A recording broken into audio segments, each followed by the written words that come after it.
Time's DNA is all about being simple, being stylish, and being meaningful. And we want to continuously become meaningful to our consumers.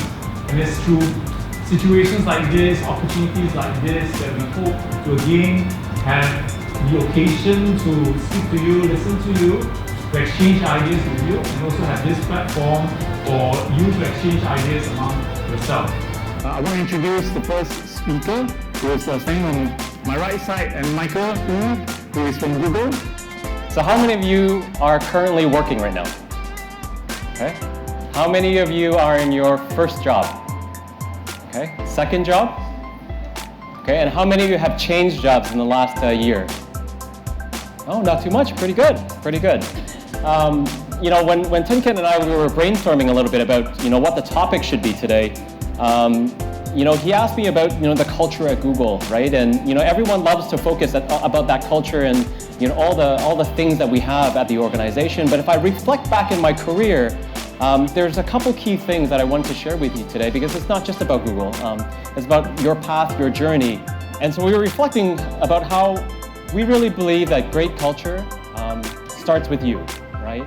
And all the tiny little things that we can actually do to make the work environment around us amazing, to feel all of those great experiences, and to share them actually with all the great people around you as well. So today that's going to be part of my talk. Are you guys okay with that? Yeah? So I encourage you guys to interrupt me as well, right? Ask questions throughout. I know we're going to have a Q&A, but if you do have questions on the spot, I am okay with you asking me questions right away. So let's start with you, okay? So this first slide, probably to me the most important one. If there's something that I want you to take away from today, it really should be this, and then we will expand on this over the next 15 minutes or so. First one is really around purpose, okay? I want you to think about your purpose, your passion, and your values, okay? Because by understanding yourself the best, right, you can actually drive an amazing career around that, right? The second one is really around practice, right? And all of us, some of us are new in new roles, some of us are trying new things. This really is about the pursuit of excellence and how do you become better at these amazing things that you want to do, okay? And the third one is actually around people, okay? So we all interact with people, we have great friendships, we're developing great mentors. This is really how you actually treat those people around you, and I'll give you a little bit of framework and discussion around that as well. So if there's one thing I want you to take away, purpose, practice, and people, okay, are 3 Ps for our discussion today. So let's dive just a little bit deeper around purpose and values. And I'll build this out so you can take a look, okay? So what is your passion, okay? How many of you have taken the time to actually think about this? Show of hands, okay? How many of you have taken the time to try to do this more than maybe once a year, especially around New Year's? Like we see lots of New Year's resolutions, okay? But I encourage you to actually take more time to think about this, because as we grow throughout our career, our needs and things like that change as well, right? So always take a little bit more time for yourself. A lot of us are focusing on this in our careers right now, right? Building amazing skills. And what I mean by skills, do you guys remember the first interview that you went through, right? They probably asked some behavioral questions around, give me a time when you demonstrated great communication or when you had to deal with conflict, right? These are all skills that are really important as you grow through your career. And then you build experiences around them. And whether that be experiences within the same role, within the same company, or changing companies, all of that is important to you as well. And the last one, I like this the most, is you have time, okay? I picked 62 as an average age of retirement, we'll call it. Minus out your current age, it still leaves a lot of time, okay? Anywhere from 30 to 40, however it is, it's a long time for you guys to think about your career and plan it over the next steps. Does that make sense? Okay. This is one of our key values at Google, okay? Don't be evil. Very simple, right? If you think something's not going to be right and it doesn't feel right, just don't do it, right? And I think that's a really cool guiding principle. It's not that we didn't think about this before. Even in my career, I started a small business and I went to HP. But we just put it very simply, right? If it's not right, don't do it, right? And I encourage you guys to go out there and hopefully do this as well. The second thing I really learned was actually around transparency and openness, right? When I first joined Google, I was actually surprised at how much we shared with all of our employees, right? And these are our founders, this is our CFO, and they get up, through a live conference every single week. They make the time for it to share about some of the amazing projects that Google is working on. And this is not an update to say, hey, you need to do more, or hey, these are our revenue things for the quarter. These are just some of the cool things that we're working on at Google, right? And share that very openly with the group, and very surprisingly, no leaks, right? And so if you can build a culture around that, I think that's pretty amazing as well. And I ask you, as you interact with people at work or outside of work or in different community functions, be transparent and be open, right? And great things will happen along the way as well. And if you haven't guessed what this is going to be, I'm going to talk about sort of the career ladder, right? Most of us, when we first start out working, we focus on skills and experiences, and I talked a little bit about this earlier. We then move into actually doubling down on your strengths, okay? So now you have a pretty wide experience set to draw from, and you're going to realize there's going to be certain things that are really amazing to you, right? And that you really love doing, whether that be presenting or whether that be financial modeling. These are great skills, so you double down and you make sure you're famous for them, right? And then finally, as you progress through your career, I want you to pay it forward, okay? Think about all of those opportunities where someone helped you, right? And what you can do to replicate that within your organizations and within your career. And I still remember one of the most important things that I learned as an intern, actually. I had just slaved away working all night, and I sent out the final email at about 1 a.m. to my boss. And I came into the office and I was a little bit grumpy, right? And I was like, oh, am I going to be appreciated for doing all of this stuff? And my boss actually walked up to me. He's like, Mike, I know that you sent this email really late last night. I just want to say thank you for your effort, right? And that taught me an important lesson about just the power of a thank you. Like, a thank you is free, guys. Like, it doesn't cost anything. So make sure you're taking that time as well. And I've learned to pay that forward as well, right? Through anytime people are working late or working really hard around us, just to say thank you, right? Those small little things that you can do to really build a great culture around you, okay? So then we get to practice, our pursuit of excellence, right? So you've built great skills, you're doubling down on your strengths now, and now you want to become an expert, right? Known for it, right? And this takes a lot of time, right? And there's three principles that I really focus on as well. The first one is giving feedback, okay? How many of you have been asked for feedback over the last year, right? Hey, Mike, tell me what you think about this, right? Do you think there's anything that I could be doing better? And how many of you actually say, oh, no, it's good, don't worry about it, right? That's the easy answer. So at Google and in our team especially, what we're trying to do is force people to think more about constructive feedback and create an environment actually where feedback is a gift, right? You shouldn't be scared to actually give feedback to your superiors, to your peers, and to those that are just starting as well, right? So really think about that. The next time someone asks you for feedback, how do you constructively give them something, right? And you know why we do this? Because we want to make each other better, right? If we give the easy answer, we're never actually going to get better, right? We talked a little bit about journey, but think about journey and think about, what that looks like, not the next step, okay?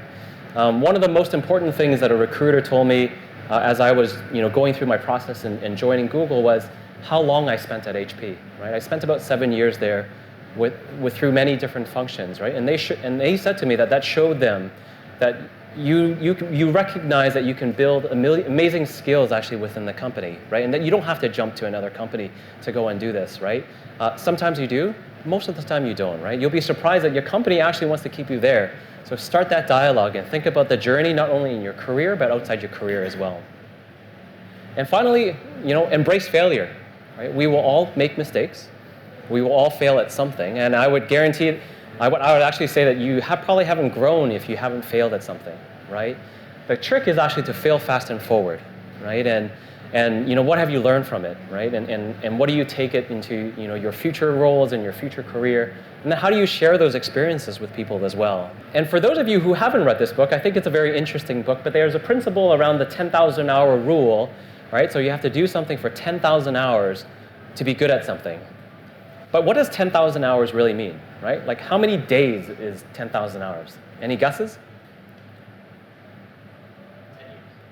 10 years. No, not that long. It's about 416 days, so just over a year. Okay, but imagine doing something for just over a year for 24 hours a day. Okay, so now think about your skill development. Think about things that you're doing within your organization. It probably takes 2 years, maybe 3 years, for you to be excellent at something, right? Now, granted, there is skill, there is talent, and everything like baked into that equation as well. But bottom line here is it takes time, right? So be patient and think about the journey, and not just what's next.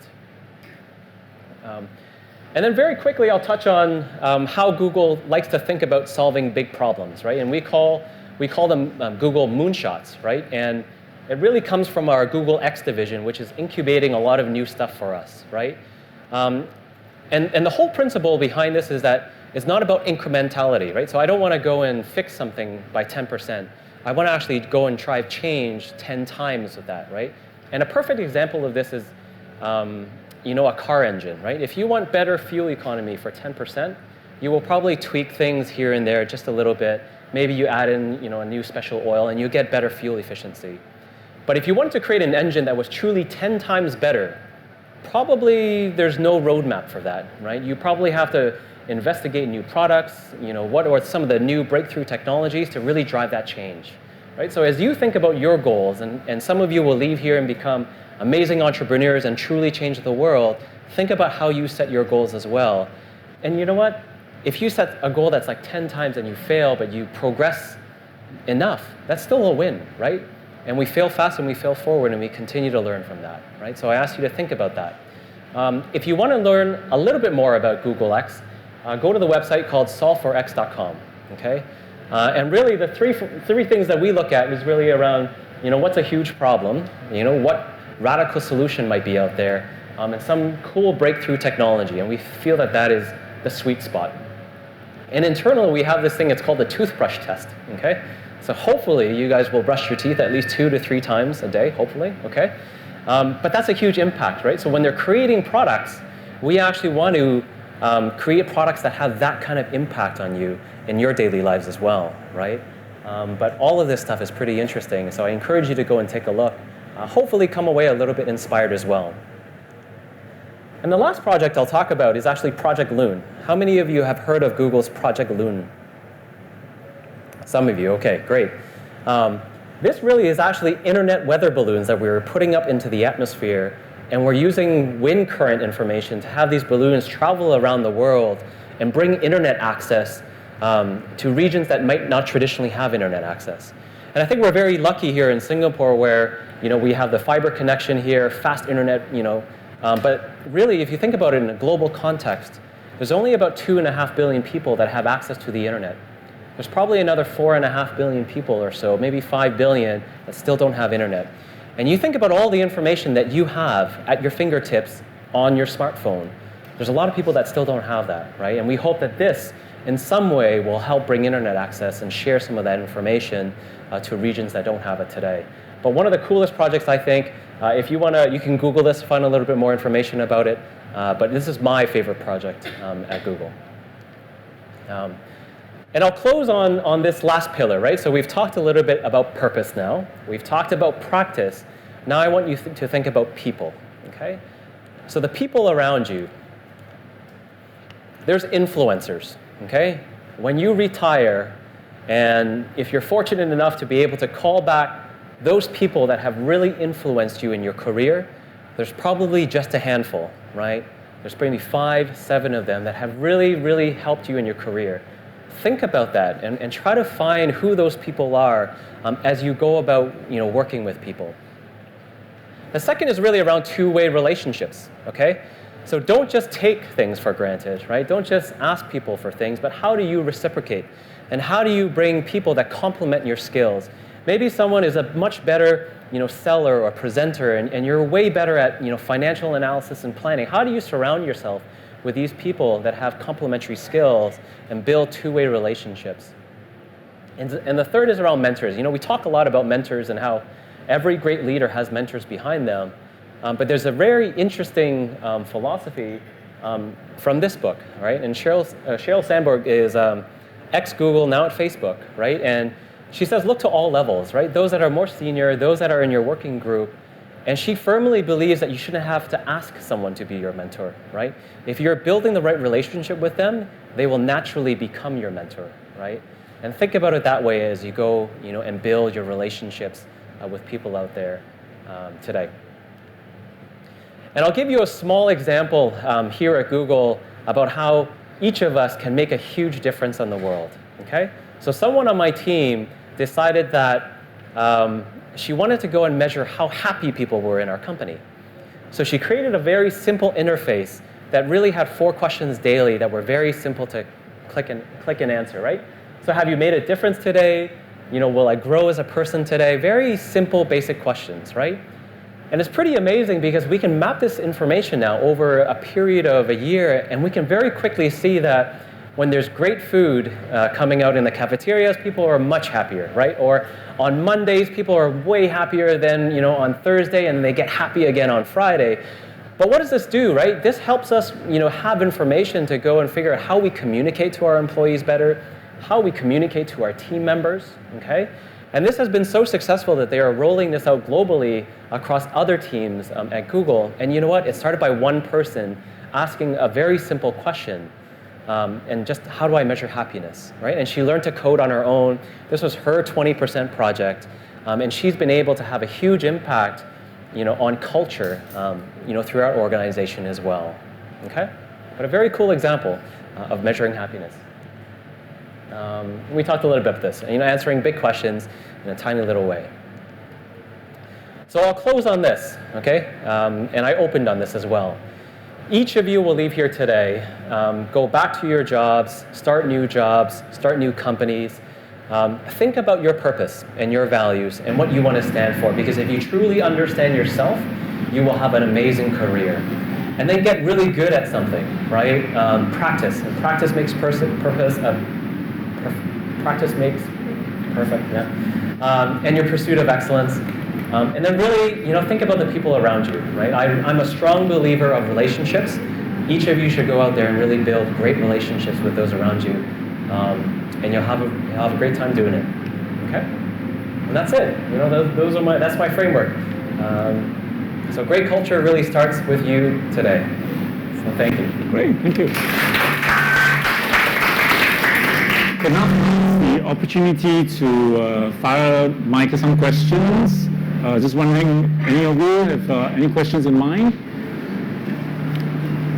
That you didn't want to ask Google. If not, maybe I'll start with one question. I think Michael, you mentioned that as part of your life, as part of your career life, it's good to identify influencers, look back and understand who are your influencers in your life, look for mentors. What would you say would be a quality of a mentor that is worth for you to build that relationship with? Yeah, I think one, it starts with chemistry, right? You have to have a good working relation with someone, especially in the office environment. But I wouldn't focus on those specifically that are more senior to you as well, right? I've had a lot of mentors when I started at HP, or even now at Google, where we're just casual friends, right? And some of my mentors actually that I've met over coffee actually. We sit down at the table. Like, how many have you gone to a cafeteria and just sat down randomly with people? Probably not very often, right? But if you try to do that maybe once or twice, you'll realize that you can actually find pretty interesting people and complementary skills. And so when it comes to different types of mentors, I think you want ones that actually listen very well, right? Who ask you a lot of good questions. Those that actually don't give you the answer, I think, are great mentors. They're almost coaching you into the right answer, because that way you're learning, right? You're going through that mental process on your own. And actually at Google today, this year is really the year of the coach, right? So they're teaching everybody to actually coach each other, right? And the whole premise is that, if my team comes and asks me for something, I say, what do you think about that, right? Or have you considered this? And you know what? You'll be surprised, and most people are very surprised that they end up with the right answer anyways, right? And I think all of those are good, qualities to choosing your mentors. Great. Yeah. Cool. So you said you were at HP for 7 years. Yes. So that was probably during the merger between HP and Cognizant. Yes. So during that period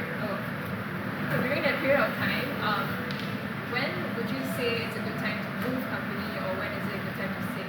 Yeah.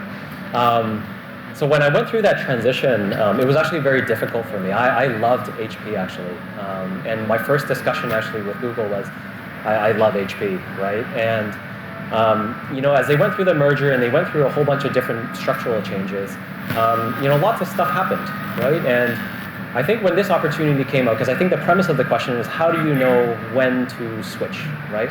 You actually don't, right? But this is where your mentors actually come in very helpful, right? And I was very fortunate to have a manager that was also my mentor. So he took off his HP cap and he put on his mentor cap. And he basically said, look, it would be a mistake for you not to go and have this discussion, right? But I would use this as an opportunity to research the industry, research what's going on, and actually self-reflect, right? And you'll come to a right answer on your own, right? So anytime I would say you have a difficult decision, if you have a mentor, for sure, ask for advice. But think about yourself as well. And it was really scary for me, right? This is my first big switch, and I interned at HP, right? And sort of that's how I went through the process. Yeah. But thank you for the question. Is being a general place better or specialist better? Good question. I think every organization flip-flops on both. I think my answer to that is you should understand what you're good at, right? And double down on that. And then your career will sort of build around it, right? And in certain instances, I think you need to know enough across the board. But remember the second point, right? Double down on your strengths after you have a really good foundation of skill sets, right?